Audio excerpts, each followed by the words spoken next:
साथियों नमस्कार। एक बार पुनः स्वागत है आपका ज्ञान गंगा आयुर्वेद क्लासेस में। आज हम लोग बात करने वाले हैं dosage form. Introduction to dosage form के अंतर्गत हम लोगों ने देखा था कि यहाँ पर 3 तरह के डोजेज फार्म होते हैं, solid dosage form, liquid dosage form और सेमी सॉलिड डोजेज फार्म, जिसको हम लोगों ने क्लास 1 पढ़ने के बाद अब देखेंगे ग्रैन्यूल्स और लोजेंजेस के बारे में पढ़ेंगे। ग्रैन्यूल्स क्या होता है और लोजेंजेस क्या होता है, इसके बारे में थोड़ा सा डिटेल देख लेते हैं। तो देखेंगे जो ग्रैन्यूल्स क्या है कि granules are the solid dosage farm.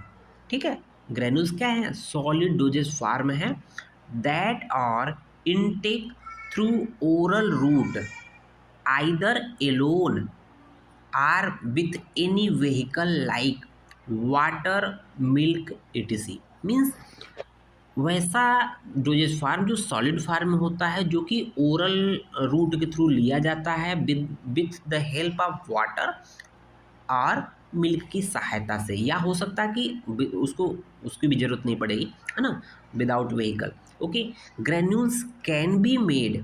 Granule का फॉर्मेशन कैसे होता है बच्चों, इसको जानना जरूरी है। तो ग्रैन्यूल का फॉर्मेशन मुख्य रूप से 2 रूप में होता है। तो can be made either by breaking big pieces of drug. जो ड्रग का बड़े बड़े पीस होते हैं उनको छोटे छोटे पीस में कन्वर्ट कर लेने पर वो ग्रैन्यूल बन जाता है। तो breaking big pieces of drug into small pieces, that is in granule form. ठीक है ना, ग्रैन्यूल फार्म हो जाएगा, छोटे छोटे टुकड़े में हो जाएगा, बड़े टुकड़े को छोटे टुकड़े में कन्वर्ट कर लेंगे, दैट इज उसको कहेंगे ग्रैन्यूल फार्म हो गया। और दूसरा किस तरह से उसको कन्वर्ट करते हैं, can be made, mean granule can be made from powder. Powder को ले लीजिए, बाई एडिंग, ठीक है, एनी सुटेबल बाइंडिंग एजेंट। किसी भी पाउडर को क्या करेंगे, उसमें सुटेबल बाइंडिंग एजेंट जोड़ देंगे जो for the preparation of granule. ठीक है ना, from the powder these are mixed with binding agent. Means powder को बाइंडिंग एजेंट के साथ मिक्स कर देंगे।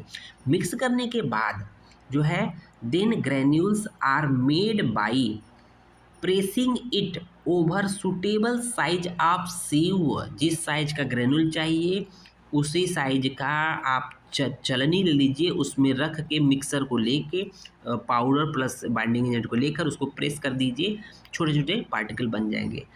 अगर एग्जांपल नहीं समझ में आ रहा है तो आपने देखा होगा मिठाई की दुकान पे जो बूंदी बनती है उसमें बेसन को पानी के साथ लिक्विड बना के उसको चलनी में डाल देते हैं, तो ऑटोमेटिक जिस साइज का चलनी होगा उसी साइज के छोटे छोटे बूंदी का फॉर्मेशन हो जाएगा। तो कुछ एग्जाम्पल इस तरह से हम लोगों ने ग्रैन्यूल का भी देखा।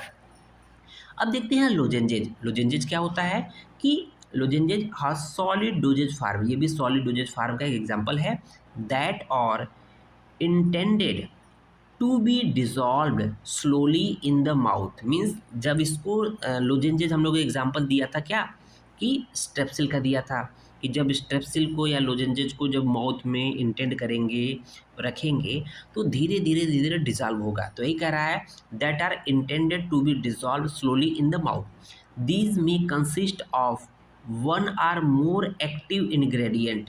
तो more or one active ingredient मतलब एपीआई, मतलब प्योर फार्म जिसको बोलते हैं या ड्रग्स जिसको बोलते हैं, वो 1 या 2 हो सकता है, along with colouring, flavouring and sweetening agent. तो 1 या 2 एक्टिव इंग्रेडिएंट के साथ, एपीआई के साथ, ड्रग के साथ colouring agent, flavouring agent and sweetening agent भी साथ में होता है। ओके, तो उम्मीद है ये चीज़ समझ में आई होगी। धन्यवाद।